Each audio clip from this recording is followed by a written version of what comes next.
All right, I'm here with Kirk Smallwood, the renowned head coach of the Harrisburg Cougars basketball team. Kirk, welcome. Welcome. You've been associated with Harrisburg a long time, and I wanted to talk to you specifically about one of the great rivalries of the 1980s. And you guys went toe-to-toe with Billy Owens and the Carlisle team that won 4 consecutive state championships. But the 1986-1987 team, that they won a state title, but you made them bleed a little bit. You played them 3 times, including in the district final. You won all 3. Many of the guys that were on that 87 team I had as 8th graders. They got bigger, stronger, closer to one another, and they played their butts off for our city and our school. Troy Danner, DeJuan Green, and Harold Brantley, and Ronnie Norris, Tony Thompson, Ray Johnson. I can go on and on and on. And the one thing about our kids, they love to compete. Juan, what was it like to play that 1986-87 season against Carlisle? Exciting year. We were coming off that junior year, and they had won the state title again. So we were determined to be the team that year. So every time we would face Carlisle, it was that challenge for us to beat the returning state champions. So that year for us was probably a hungry year, you want to call it, for us to get that title.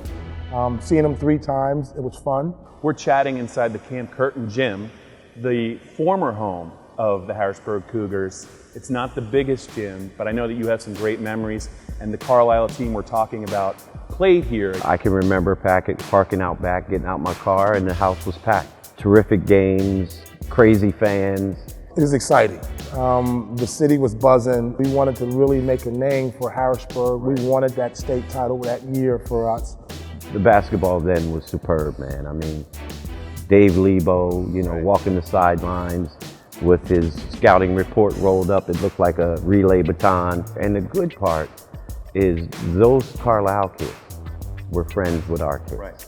Billy Owens, one of the great players ever to come out of this area. What was it like? What was he like as a player? Billy was a good guy. He definitely pushed us as a basketball team. Myself, I got to play defense on him, so that was my challenge, to see if I can keep him from scoring as many points as he did and get the win at the same time.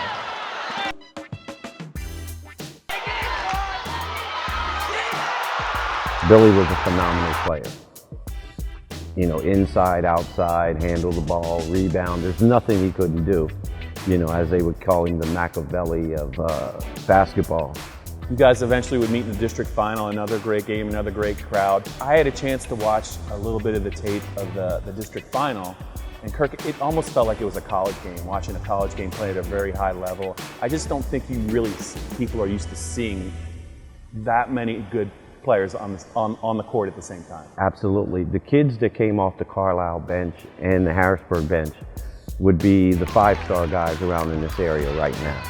That team in this era would be the best team in this area, if not the state.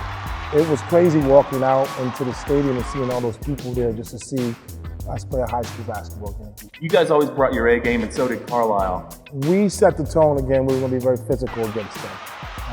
But they would come out with a good offensive strategy. We would definitely have to play as a team to beat them.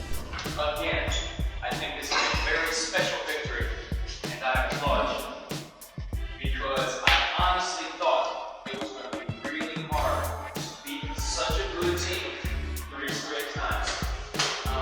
I'm convinced by you guys. That I get to hold as far as when you have those debates. I beat them 3 times in my senior year. And it was, again, a great rivalry that we had with them, and it was always good to beat them.